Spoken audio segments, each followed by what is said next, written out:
Depuis la CAN 2023, le football ivoirien a pris une nouvelle dimension dans le regard des observateurs extérieurs.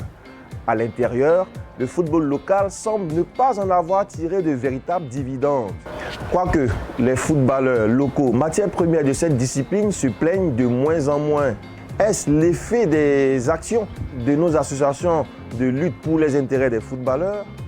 Ont-elles un véritable impact dans la vie des footballeurs ivoiriens? Ce sont des problématiques que nous allons aborder dans ce numéro de Entrevue avec le président de l'Union des footballeurs professionnels de Côte d'Ivoire, M. Zoroma, qui nous reçoit dans ce somptueux cadre du BNB Hotel & Spa.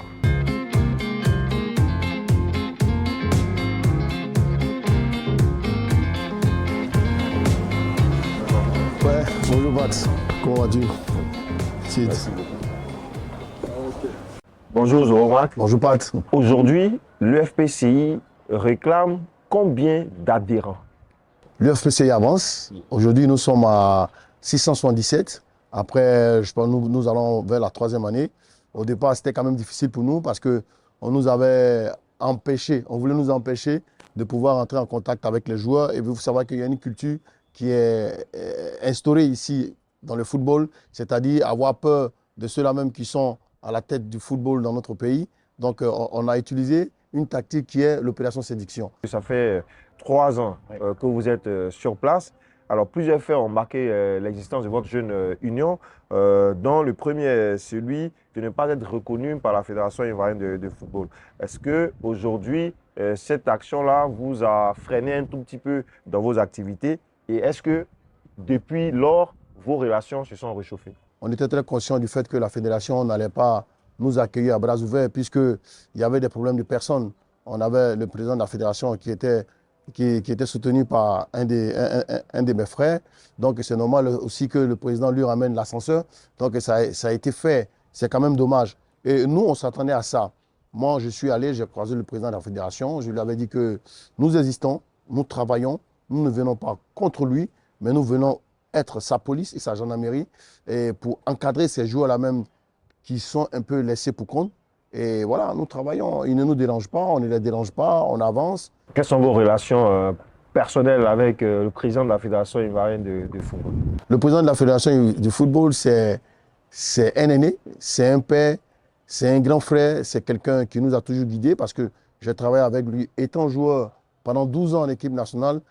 Il connaît ma manière de fonctionner, je connais sa manière aussi. On a de très bonnes relations. Je pense que nos ambitions ne ternissent pas nos relations. On se voit, on s'appelle et on avance tranquillement. On entend moins parler de maltraitance de joueurs, parlant de salaires impayés. Est-ce que c'est le fait de vos actions? Oh, je pense que c'est le fait des actions des deux parties, de l'UFPCI et des présidents des clubs. On ne parle plus de salaire impayé, mais on parle plutôt de chercher à professionnaliser la chose, de développer et les joueurs même se mettent à la tâche pour mieux travailler. Aujourd'hui, si on ne parle pas de ça, je pense que c'est la juxtaposition des deux, président et UFPCI, qui se sont mis ensemble pour faire un travail. Alors, vous confirmez que ces affaires d'insuffisance au niveau du traitement salarial ou de la couverture insuffisante au niveau de la santé, tout ça c'est du passé. C'est vrai que la fédération a une assurance mais qui n'est pas active. Aujourd'hui, l'UFPCI a mené ses enquêtes pour trouver une assurance qui prend en compte le joueur, son épouse ou bien sa concubine et 3 de ses enfants. Ça veut dire 5 personnes et le joueur il paye une modique somme de 6 900 par mois mais qui est couvert 80%. C'est-à-dire aujourd'hui, le joueur n'a pas besoin de prendre son salaire pour amener sa femme à l'hôpital ou ses enfants à l'hôpital, mais il a une assurance qui a été mise en place par l'UFPCI et déjà, c'était la base de notre combat et je pense que c'était le challenge. Et ça s'est fait aujourd'hui, nous sommes heureux. Peut-on dire que nous avons un football local professionnel? Guité, je ne vais pas passer par 4 chemins, je le dis que le football local n'est pas professionnel. Le football local n'a pas changé. Le football local a dégringolé et continue de dégringoler. Je ne suis pas le seul à le dire. Il y a toutes ces personnes qui sont des gens qui aiment le foot, qui le disent. Et il y a aussi les présidents des clubs qui se plaignent. La dernière fois, j'écoutais où on disait que l'organisation du championnat a été faite à hauteur de 147 millions et que 1 million est rentré, je pense que ça, c'est un échec. Aujourd'hui, on parle de l'équipe nationale, on se voile la face parce que l'équipe nationale a toujours brillé et ça fait qu'on ne regarde pas le football local. Est-ce que vous avez fait des propositions au président de la Ligue professionnelle, M. Salif Bitogo? Est-ce que vous l'avez rencontré pour échanger en vue d'améliorer les choses au niveau du football local? Si on ne nous ouvre pas les portes sont fermées, on ne peut pas donner, on peut pas faire de propositions, on ne peut pas accompagner. Je pense que ça sera difficile pour nous que ce football-là avance. Je pense qu'il faut que la fédération essaye de mettre de côté les problèmes de personnes et qu'il soit plus ouvert à ces personnes-là même qui veulent le développement du football pour qu'ensemble, ils puissent aller de l'avant. Est-ce que vous êtes en train de nous dire que vous avez demandé à rencontrer les autorités du football ivoirien, notamment le président de la Ligue professionnelle, et que vous n'avez pas eu gain de cause? J'ai fait plusieurs courriers pour être reçu, ça n'a pas été répondu, mais je ne suis pas découragé parce que je sais que chaque chose a son temps. Voilà. Aujourd'hui, c'est peut-être une fédération qui est là, dirigée par le président Yacine. Ça peut être l'année prochaine un autre président qui sera plus ouvert. Donc, je pense que c'est vrai qu'on n'a pas assez de temps, mais on a le temps pour pouvoir travailler. Zoromar, vous participez à de nombreuses actions, mais vous êtes de plus souvent seul. Alors qu'au début, on avait auprès de vous des noms tels que Kwasi Blaise, Traoré Kandia, Baki Koné. Sont-ils toujours au sein de l'Union? Travaillent-ils toujours avec vous? Attention, quand on a commencé, je pense que toutes ces personnes étaient plus pour les élections de la FIF. Quand on parle de Kandia, Blaise et autres, tout ça, voilà, ceux-là, ils étaient au niveau de la fédération. Et quand on partait pour la conquête de la fédération, aujourd'hui, l'UFPCI, on a Didier Otokoré, on a encore Kandia, Baki, que j'avais contacté pour nous accompagner bon, pour ses occupations. Il avait dit qu'il n'était pas disponible, donc voilà. Et on a aussi beaucoup de joueurs locaux qui ont arrêté de jouer, ou bien par difficulté ont arrêté de jouer, mais qui se sont reconvertis dans différents secteurs d'activité. Il y en a qui sont développeurs, il y en a qui sont informaticiens, il y en a qui sont comptables, il y en a qui sont financiers. Donc on les a tous récupérés pour travailler ensemble. Et ceux-là même sont en train d'inculquer le savoir qu'ils ont aujourd'hui à d'autres joueurs qui sont en activité, mais qui dans quelques années vont se retrouver aussi, je peux dire, dans ce secteur où nous sommes. Donc il y a encore beaucoup de joueurs qui sont tapis dans l'ombre, qui nous soutiennent. Ce n'est pas tout le monde qui veut venir à visage découvert, mais nous, on a la capacité, on a le cran, on a le courage de se montrer puisque nous avons identifié un problème que nous sommes en train de résoudre. Vous avez évoqué, vous êtes deux associations qui militaient dans le secteur, dont l'association des footballeurs ivoiriens. Quelles sont vos relations? Vous voulez parler de Cyril Domoro. Nos relations, moi, Cyril, c'est mon aîné. On a joué ensemble, c'est un grand frère, on se voit, il n'y a pas de problème. Moi, je dis toujours que le football ivoirien est tellement large, On va jusqu'à dans le football amateur, on peut se retrouver avec plus de 12 000 joueurs. Donc, l'UFPCI seul ne peut pas faire le travail. Comme la fédération ivoirienne seule ne peut pas faire le travail, la Ligue professionnelle seule ne peut pas faire le travail. Donc, si chacun de nous apporte une pierre à l'édifice, c'est un pain béni pour le football ivoirien. C'est un pain béni. Donc, on ne peut pas dire, lui là n'est pas bon, lui là il est bon. Non. Nous sommes tous bons.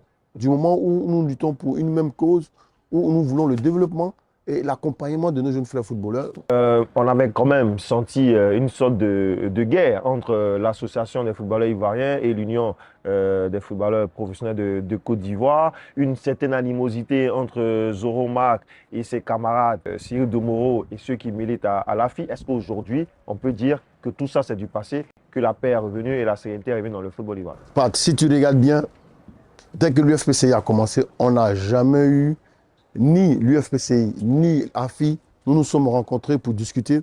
Même quand tu vois dans les médias, sur les réseaux sociaux, on ne s'est jamais attaqué. Ça a été une désinformation. Quand l'UFPCI est arrivé, les gens pensaient que c'était Didier qui était derrière.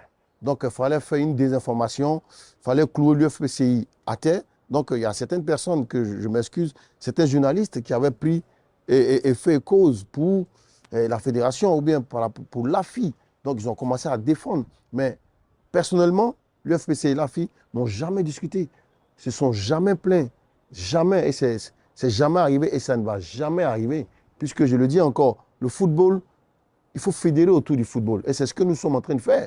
Et les dirigeants, les responsables de l'AFI, ils sont bien conscients qu'il c'est ensemble que nous puissions amener ce football-là très loin. Dans un an, il y aura l'Assemblée générale élective à la Fédération ivoirienne de football. Vous êtes très proche de Didier Drogba, sera-t-il candidat? Didier, je ne sais pas, parce qu'il a ses affaires, il est occupé par ses affaires. Je ne sais pas. Je souhaite qu'il se représente. Si ce n'est pas le cas, franchement, celui ou celle qui va se présenter à la conquête de la fédération, je serai avec lui. Ou bien peut-être moi-même, si Dieu voulant, peut-être moi aussi, je me présenterai. Et justement, je remarque, vous avez indiqué que si Didier Drogba ne se présentait pas, vous serez candidat. Est-ce que c'est pour 2026? Je le souhaite que ce soit pour 2026. Je me le souhaite fortement parce que je veux changer les choses. Voilà, je me le souhaite et l'année prochaine, on verra ce qui va se passer. Alors, je vous prends comme membre des groupements d'intérêt, donc du football. Si vous devriez, au-delà de vous, choisir la destinée du football ivoirien, voterez-vous pour la continuité avec M. Idriss Diallo ou voterez-vous pour le changement tout simplement? Non, je ne vais pas voter pour la continuité parce que ça fait 3 ans que la fédération est là et rien n'a changé, rien n'a bougé. Il y a beaucoup d'anomalies, il y a beaucoup de difficultés. Voilà, les présidents se plaignent parce que... Se plaignent de quoi exactement? Ils se plaignent de beaucoup de choses. Comment les championnats sont organisés, comment l'arbitrage crée beaucoup de problèmes à ce championnat. On s'intéresse plus à l'équipe nationale qu'au football local. Il n'y a pas d'organisation au niveau de la ligue professionnelle. Et moi, je pense qu'il y a un problème qui est là. Alors, le football des jeunes, on nous a parlé de football des jeunes qui devait être organisé dès la prise de fonction. On ne le voit pas. Voilà. Quand l'équipe nationale, c'est vrai, l'équipe nationale des U17, 18, 19 et 20, pas de jouer. Mais c'est un certain nombre de personnes qui ont des centres de formation. C'est chez ceux-là même qu'on pioche ces joueurs pour aller jouer. Peut-être que ce n'est pas accointance. Voilà, je ne le dis pas. Mais je pense que c'est la vérité et cela ne doit pas se faire. Et puis, je suis contre le fait que certains membres du COMEX aient des clubs, du comité exécutif, aient des clubs. Ils accompagnent les clubs. Du moment où on est membre du comité exécutif, on n'a pas droit à avoir un club. Ça ne se fait pas. On a comme l'impression que les choses ne sont pas équitables. On pense que les choses sont biaisées d'avance. Parce que si quelqu'un se trouve au sommet d'une entité et qu'il a encore une équipe dedans, je pense que c'est ceux-là même qui seront les plus favorisés. C'est ce qui déplaît au président des clubs aujourd'hui et je ne peux pas pencher pour une continuité. Vous avez vos ex-coéquipiers au niveau de l'équipe nationale, dont certains ont passé des diplômes. On parle de Kolo Touré, Yaya, Boubacar Sanogo, Kopa Barry et Aruna Kone, qui ont, pour ne citer que ceux-là, hein, qui ont des diplômes et qui exercent. On parle de renouvellement également au niveau des sélections nationales. Est-ce que vous serez pour qu'on renouvelle les différents techniciens à la tête des sélections nationales avec ces compétences locales? Oui, mais c'est déjà, moi je tiens à les féliciter parce que c'est des gens qui ont déjà leur vision quand ils jouaient, que ce soit Kolo, je peux dire Aruna Kone, et Yaya et autres, qui déjà se sont penchés pour être entraîneurs. Comme nous aussi, pendant qu'on joue, on a pensé à être président, parce que chacun a sa vocation. Voilà. Donc moi, pour moi, c'est un peu béni d'avoir ceux-là même, parce que c'est du local. Ils ont étudié chez les Blancs, ils les ont côtoyés techniquement, tactiquement et administrativement. Donc, ils ont les outils pour pouvoir venir chez nous ici, pour pouvoir développer ce football-là, donner leur expertise et accompagner. Et je pense que ça sera une très, très, très grande chose. On a déjà Faye qui est là, qui est en train de travailler. On a Guy qui est là. Il y a Sanogo qui est venu, mais qui est reparti. Je ne sais pas pourquoi. C'est dommage. Donc, je les encourage à venir. Et puis, c'est des gens qu'il faut mettre à leur place. Alors, je remarque si vous aviez un dernier message à passer au football local ivoirien, aux footballeurs ivoiriens, à l'écosystème même du football ivoirien, ce serait lequel? Moi, je veux dire que l'écosystème du football ivoirien doit changer. On doit avoir l'air nouveau parce que, avec tout le respect que je dois à ceux qui sont là, il faut savoir que c'est un système qui est vieux de 35 ans. Il n'y a pas de perspective, il n'y a pas de projet, il n'y a pas de vision, mais il y a un football qui est... Je suis cru, je suis désolé, mais c'est comme ça. Il y a un football qui est utilisé comme d'habitude. Voilà, donc il faut du changement.